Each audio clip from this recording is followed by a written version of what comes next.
बिहार लोक सेवा आयोग यानी बीपीएससी ने बिहार में हो रही शिक्षक भर्ती के संदर्भ में एक बहुत बड़ा परिवर्तन किया है, जिससे बिहार ही नहीं बल्कि अन्य राज्य के लाखों की संख्या में अभ्यर्थियों को डायरेक्टली इससे लाभ पहुंचने वाला है। क्या है पूरा मामला, इसके बारे में डिटेल में बात करेंगे, अंत तक जुड़े रहिएगा। नमस्कार दोस्तों, मेरा नाम है नीरज और आप देख रहे हैं कैरियर बिट यूट्यूब चैनल। अगर आप इस चैनल पर पहली बार विजिट कर रहे हैं तो इसको सब्सक्राइब करते हुए बेल आइकन को प्रेस करना ना भूलें।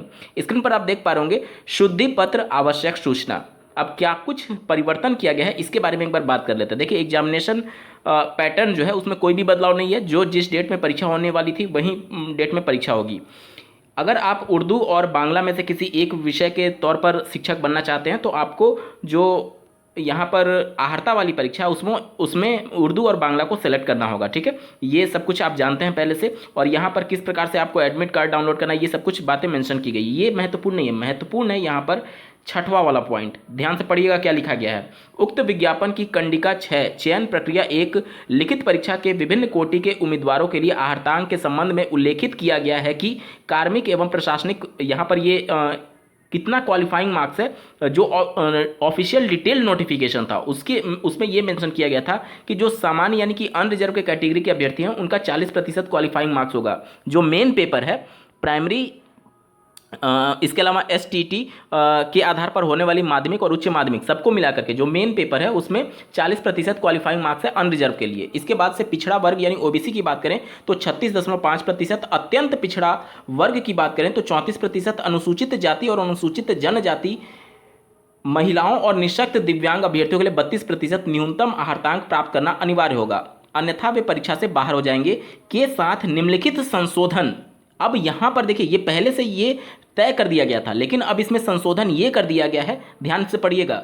परंतु कुल रिक्तियों अथवा कुल अभ्यर्थी दोनों में से जिसकी संख्या कम हो उसके कम से कम 75% तक निम्नतर पूर्णांक में अनुशंसा भेजने हेतु आवश्यकता अनुसार उक्त आहर्तांक अभ्यर्थी हित में इस हद तक शिथिल रहेगा को सम्मिलित किया जाता है। यानी कि जो ये क्वालिफाइंग मार्क्स डिसाइड किया गया है ये शिथिल किया जा सकता है, यानी फ्लैक्सिबल होगा। इसमें सरकार के पास अनुशंसा भेज करके उसको नीचे करने की भी सिफारिश की जा सकती है। यानी कि जो क्वालिफाइंग मार्क्स है, जो उत्तीर्णांक है, उसको नीचे भी किया जा सकता है, कम भी किया जा सकता है अगर सीटों के सापेक्ष बहुत ज़्यादा सीट नहीं भर पा रही है। अब इसमें डायरेक्टली लाभ किसका होगा इसके बारे में बात करते हैं। जैसे देखिए, 80,000 पद प्राइमरी के लिए है जिसके लिए सबसे ज़्यादा आवेदन आए हुए हैं, तो यहाँ पर तो उन्हें योग्य अभ्यर्थी मिल जाएंगे, इसमें तो कम करने की आवश्यकता नहीं है। लेकिन मान लीजिए इन केस कि अगर योग्य अभ्यर्थी नहीं मिल पा रहे हैं तो ये क्वालिफाइंग मार्क्स जो है उसको कम भी कर सकते हैं।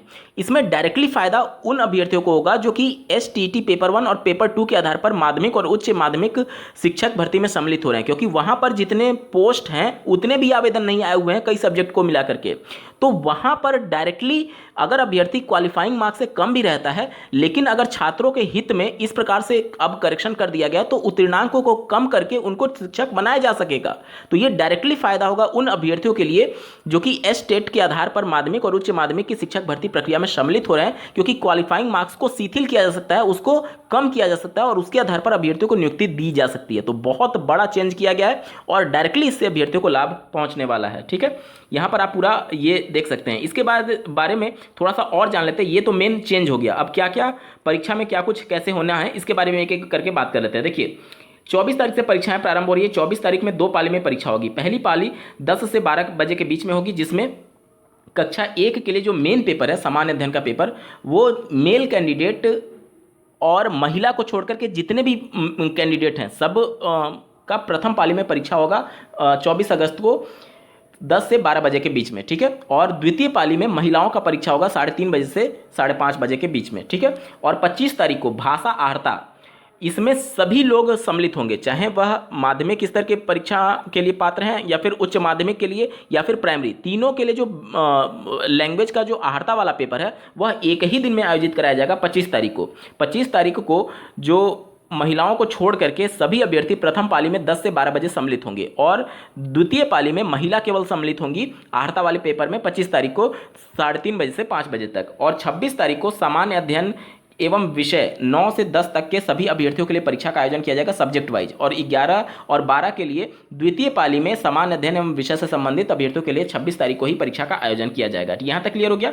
अब देखिए बहुत सारे अभ्यर्थियों को ये कन्फ्यूजन था कि उर्दू और बांग्ला के टीचर के लिए क्या करना होगा। तो जैसे अगर आप सामान्य टीचर के लिए अप्लाई करना चाहते हैं तो वहाँ पर आपको हिंदी को अटेम्प्ट करना होगा। जैसे कि लैंग्वेज वाले पेपर में आप जानते हैं कि एक तो इंग्लिश सबके लिए कंपलसरी है 25 नंबर का, और उसके बाद 75 नंबर के जो प्रश्न है उसमें 3 ऑप्शन आपको दिया गया है, पहला हिंदी, उर्दू और बांग्ला। तो हिंदी अगर आप ऑप्ट करते हैं तो आप सामान्य टीचर के तौर पर जाएंगे, और अगर आप उर्दू और बांग्ला में से किसी को ऑप्ट करते हैं तो आप उर्दू और बांग्ला के टीचर बनेंगे। यहाँ तक क्लियर हो जाना चाहिए। देखिए 5वें पॉइंट में मेंशन किया गया है। देखिए प्राथमिक विद्यालय के मूल कोटि वर्ग के 1 से 5 तक के विद्यालय अध्यापकों के लिए उर्दू बांग्ला विषय पद चयनित करने वाले अभ्यर्थियों को दिनांक 25/8/2023 25 तारीख को कौन सा पेपर है, वहीं भाषा आहर्ता वाला को आयोजित होने वाली भाषा विषय में उर्दू बांग्ला विकल्प चयनित करते हुए उत्तर दर्ज करना होगा।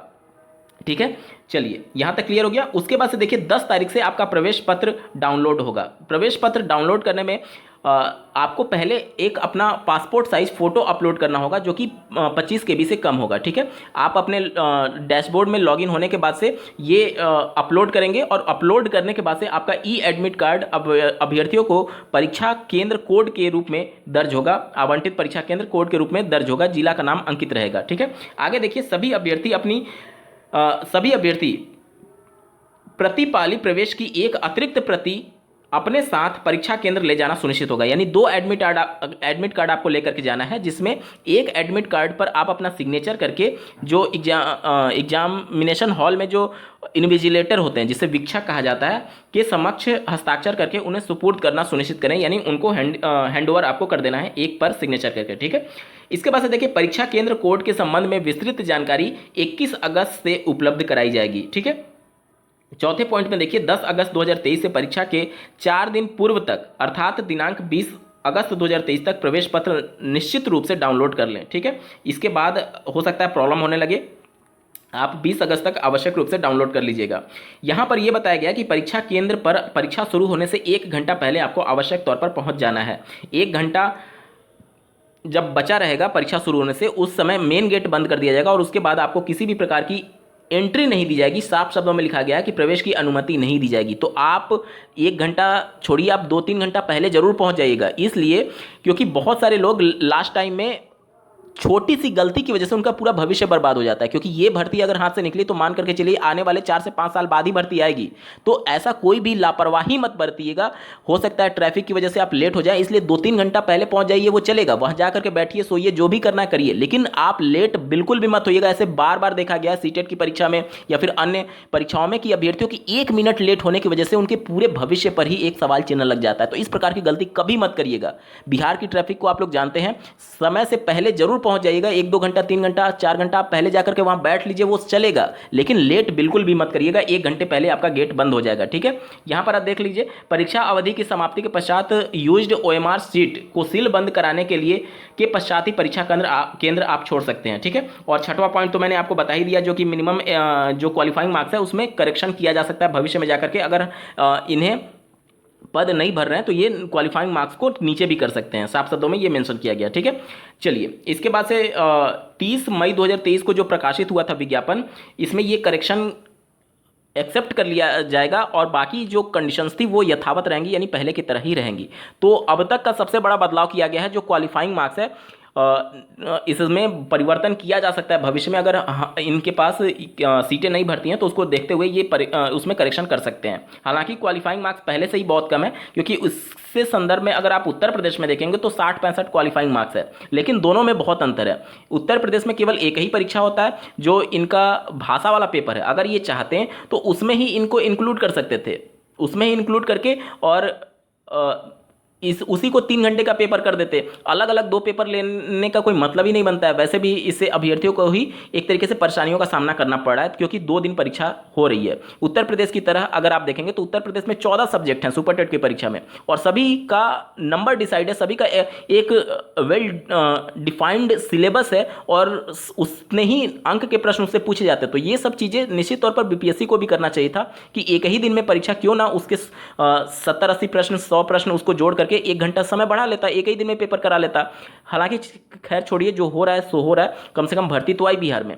यहाँ पर उत्तर प्रदेश की बात करें तो यहाँ पर उत्तर प्रदेश में निगेटिव मार्किंग नहीं है, लेकिन बिहार की सुपर टेट में निगेटिव मार्किंग है। तो ये सब कुछ को देखते हुए यहाँ पर जो क्वालिफाइंग मार्क्स है उसको थोड़ा सा कम किया गया है। उत्तर प्रदेश में क्वालिफाइंग मार्क्स 60% और 65% होता है, वो कैटेगरी के लिए 60 और अनरिजर्व के लिए 65% क्वालिफाइंग मार्क्स होता है। तो ये सब कुछ है। उम्मीद करता हूँ कि आपको क्या कुछ महत्वपूर्ण बदलाव हुआ है ये समझ में आ गया होगा। इस वीडियो को देखने के लिए बहुत बहुत धन्यवाद। भगवान करे आपका दिन शुभ हो।